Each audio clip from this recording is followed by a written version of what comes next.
conversar un poco con ustedes es estos riesgos internos desatendidos y que se convierten en una amenaza o viven como una amenaza invisible dentro de las empresas. Entonces vamos a tocar algunos temas relacionados con estos riesgos internos eh, y al final unas cuantas reflexiones de mi parte con relación al tema, esperando que les sea de interés y les sea de utilidad a los profesionales y a las personas que puedan ver este video más adelante.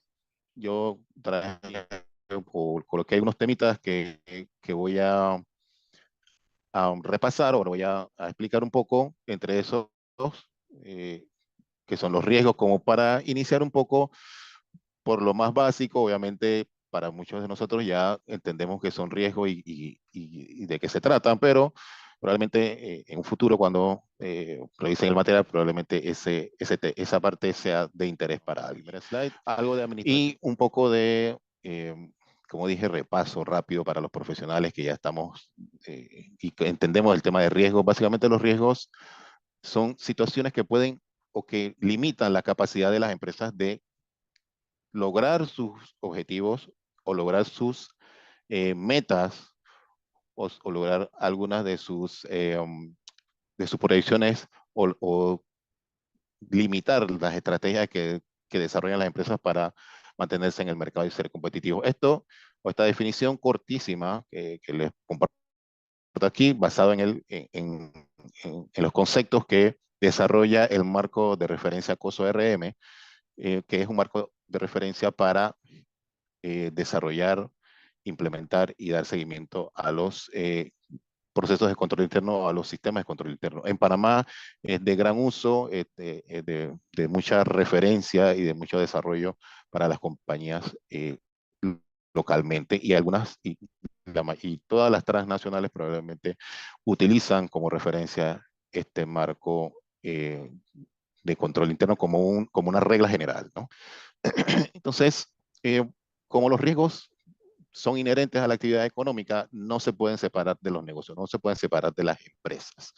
Entonces, necesitamos y tenemos nosotros los profesionales y todas las organizaciones lograr administrarlos, lograr minimizarlos o lograr reducir estos riesgos a lo menos probable o a lo menos a su nivel más bajo para evitar algún impacto importante en las organizaciones o en las empresas donde podemos estar como profesionales de planta o algunos de nuestros clientes donde pudiéramos estar asesorando.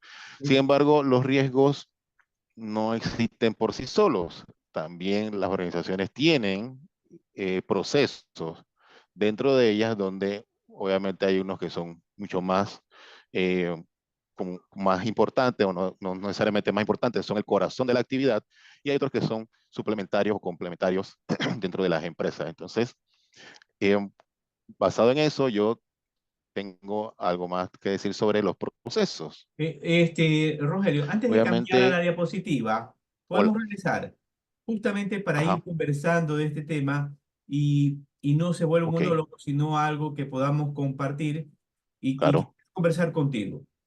Eh, Regresemos a la diapositiva regreso. anterior. Muy bien, mira, en este tema de los Ajá, riesgos, ¿no? Eh, a veces, cuando nosotros vemos un video y tomamos un video, un libro como un tema muy académico, algunos piensan que no se apega a la vida real, tal vez lo toman muy light. Y en este tema de los riesgos que justamente tú acabas de mencionar, a veces las empresas, nuestras empresas locales o las empresas pymes, no miden esos riesgos, no evalúan esos riesgos. correcto. Y, ¿Y qué es lo que pasa? Que vemos que en las empresas, por la experiencia académica que tenemos profesional, vemos que las empresas tienen riesgos en sus inventarios, tienen riesgos en sus cuentas por cobrar, tienen riesgos que podrían ser en materia laboral, pero la mayoría de los dueños que no conocen el área contable, que no conocen, se guían por los profesionales que trabajan con ellos, porque confían en ellos. Pero, Así es. pero ¿tú qué podrías decirle al empresariado, Rogelio, eh, de una forma categórica con respecto a estos riesgos y cómo los podría afectar? Antes de avanzar a lo demás, ¿no? ¿Cómo los Claro. podría afectar que desangraría la empresa totalmente? Como decir, una Bueno, alerta. eh, claro, hay una y es una bastante común, sobre todo como comentas en las pymes. Y es estos empleados a los que regularmente se les da mucho poder porque se les pone una etiqueta de empleados de confianza. Entonces, los empresarios, en vez de evaluar el riesgo, dejan en manos de estas personas, que en teoría inicialmente son personas o colaboradores de confianza, dejan demasiado poder sobre ellas o demasiadas responsabilidades y el 80 o el 90% de los problemas que puede tener una pyme en temas de fraude, de malversación, empiezan por estos empleados. ¿Por qué? Porque probablemente tienen sobrecarga de trabajo, probablemente no están satisfechos, obviamente sienten que tienen demasiado en sus manos o se hacen conciencia de que tienen mucho poder y poca supervisión. Y en algún momento puede ser una necesidad, puede ser una cosa organizada, como que se contaminan y entonces vienen este tema de los fraudes. En mi experiencia, regularmente el 80 o como digo, el 90% de los problemas de las pymes vienen desde este punto de vista. Y otra cosa que mencionaste, no evaluar los riesgos. El empresario probablemente no es que no lo sepa, sí sabe cuáles son sus riesgos, pero no le da un seguimiento continuo. Por ejemplo, arranca el negocio y dice, bueno, yo tengo problemas con que mi cuenta por cobrar la puedo cobrar en 2 meses. Y nunca más evalúa a ver si esa cobrabilidad se extendió, se alargó, por qué se está alargando, por qué los clientes demoran. No vuelve a ver el tema de la cobrabilidad o del riesgo de cobrabilidad en ningún otro momento. Simplemente el negocio va andando y cuando pasan 4 o 5 años, entonces entiende de que tiene un montón de cuentas incobrables que nunca nadie le avisó o él mismo no se dio cuenta que se estaban haciendo incobrables porque la economía se desaceleró, porque los clientes se fueron con la competencia y le dejaron los saldos ahí, etcétera, etcétera, etcétera. Entonces, como un, eh, como un mensaje, como bien dices, impactante, hay que revisar regularmente dónde están tus riesgos y si no tienes, probablemente por estar en la dirección de la empresa, no tienes tanto tiempo para hacerlo, necesitas a alguien que te lo evalúe regularmente. Y no necesitas tener una estructura enorme o no necesitas hacer una transnacional para hacer eso. Puedes tener elementos simples, por ejemplo, hablaste del inventario. Oye, ¿cuánto tenemos mermas si es un inventario de productos o de ítems o de artículos? Tenemos pérdidas, tenemos faltantes, evaluar por qué se están dando estos faltantes de forma regular para entender qué está pasando y cuál es el riesgo ahí que no estamos viendo, por qué tenemos tantos faltantes, por ejemplo, por qué las existencias tenemos demasiado de una cosa y de otras que no tenemos casi, que puede causar una obsolescencia en el inventario y tampoco lo estamos viendo en el temprano en el negocio, ¿no? Entonces, como un mensaje importante, no importa en qué tipo de negocio sea, tienes que revisar este tema de evaluar tus riesgos principales regularmente. Y regularmente puede ser, no vamos a decir que todas las semanas ni todos los meses, pero puede ser 3 meses, cuatrimestralmente, semestre. Sería una lluvia de ideas con la gente que te está ayudando a ver qué más han visto, donde pudiera existir un riesgo latente, un riesgo desatendido, como dice el tema de la presentación. Muy bien. Podemos concluir entonces, para pasar a la siguiente lámina, que el exceso de confianza Ajá. incrementa el riesgo. Sí, señor. En mi experiencia, el exceso de confianza de los empresarios o directores regularmente es un elemento que se transforma o eh, termina siendo el catalizador de un error significativo.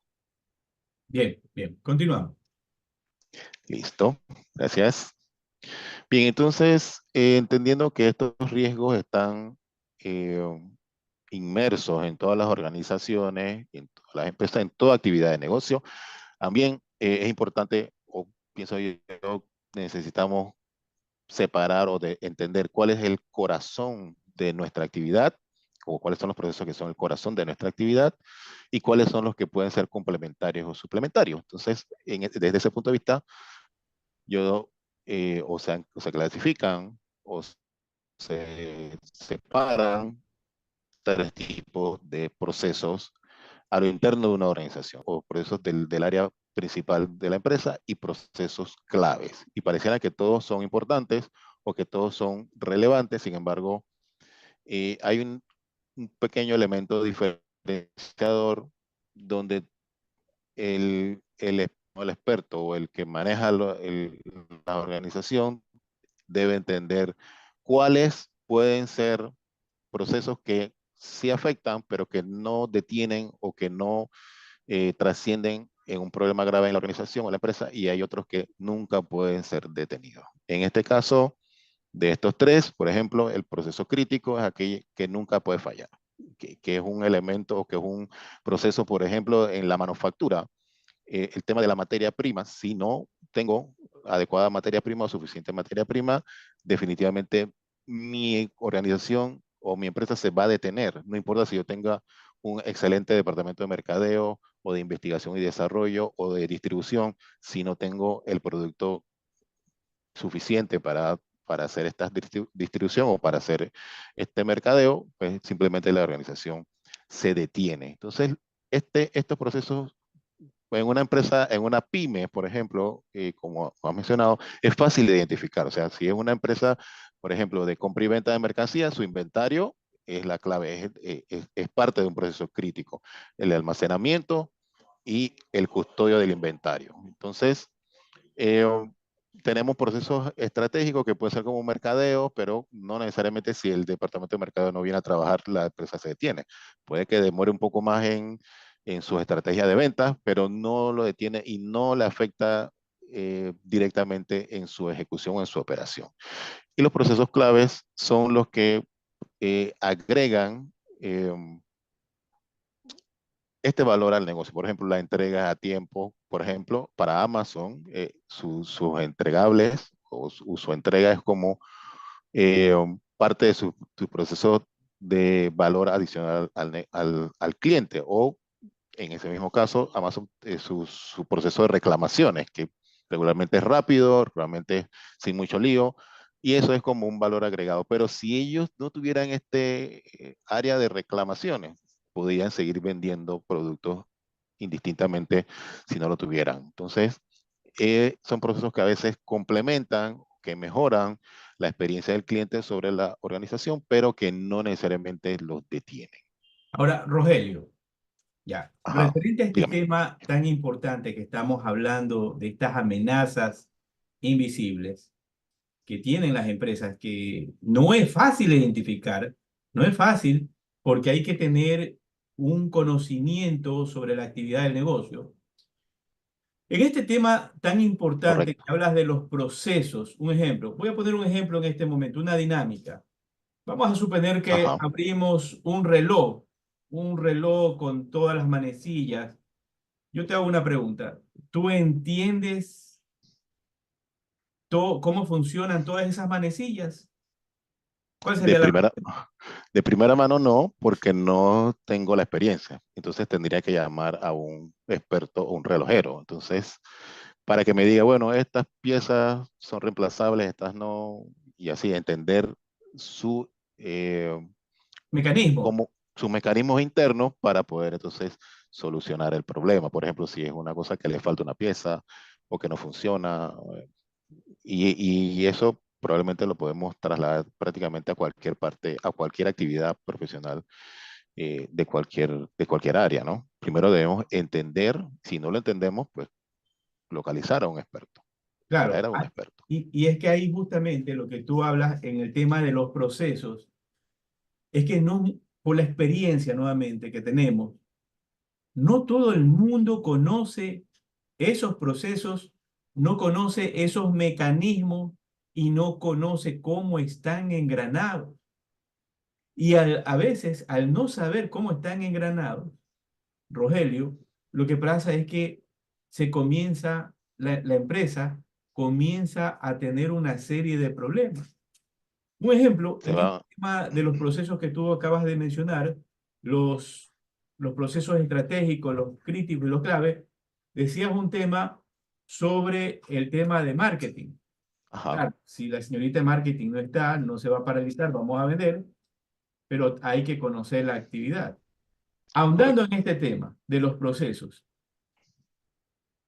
¿cuáles tú consideras, de acuerdo a tu experiencia, las mayores complicaciones que has podido ver en una empresa referente a los procesos? Complejidades con relación a empresas que he podido auditar, que he podido estar como parte de su organización, es este desconocimiento muchas veces de para qué estoy haciendo esto o por qué yo debo eh, pedir la firma o la autorización de un documento o por qué debo almacenar un tipo de documento de información. ¿Qué quiere decir esto? Que el individuo, o sea, en este caso, si yo fuera este colaborador, imagínate que yo tengo que archivar solicitudes de X cosa y después te la paso a Víctor. Y el auditor me pregunta, bueno, pero ¿y qué pasa con Víctor cuando le entregas eso? Bueno, yo no sé, no sabría decirte porque tengo el desconocimiento de qué sucede después que sale de mis manos. Quiere decir que, y probablemente le preguntan a Víctor y dice, no, yo tampoco sé y yo las archivo en una cajeta. Entonces, el desconocimiento del proceso o de para qué estoy haciendo algo dentro de este tema de las organizaciones o de los procesos críticos, estratégicos o claves es altamente importante y determinante de cómo la empresa puede estar funcionando. Porque pudiera yo estar haciendo una actividad que creyendo que es un, un control o parte de un sistema que es relevante y al final eh, cuando nos ponemos a conversar eso, resulta que no tiene ninguna injerencia y en algún momento alguien pensó que eso era importante, pero en el tiempo se hizo, se quedó atrás o se quedó obsoleto, pero nadie volvió a revisar el proceso y decir, oye, acá ya dejen de hacer esto y hagámoslo de otra forma. Entonces, entender, como bien dices, entender internamente nuestros procesos es importante y no solo entender lo que yo hago, sino después qué pasa cuando ya la información o los documentos o lo que sea que yo haga va al siguiente nivel. Porque en la medida que yo entienda la importancia de lo que yo hago dentro del proceso, me va a decir a mí o me va a llevar a mí a hacerlo con mayor eficiencia. Ese entendimiento de dónde estoy yo dentro de ese proceso y cuál es la importancia de lo que hago. Entonces, dentro de mi experiencia, eso es lo que regularmente sucede porque cada cual cree que lo que está haciendo es relevante y muchas de las veces hay procesos o pasos que se quedan obsoletos, pero nunca vuelven a revisarse. Y ahí es donde yo voy con el tema de revisar los procesos de forma continua o de forma permanente. Correcto. Entonces podemos concluir, ¿no? Que el desconocimiento de lo que hacemos disminuye el ritmo de los procesos. Correcto. Inclusive ese desconocimiento aumenta la posibilidad de falla. Correcto, correcto. Muy bien, continuamos.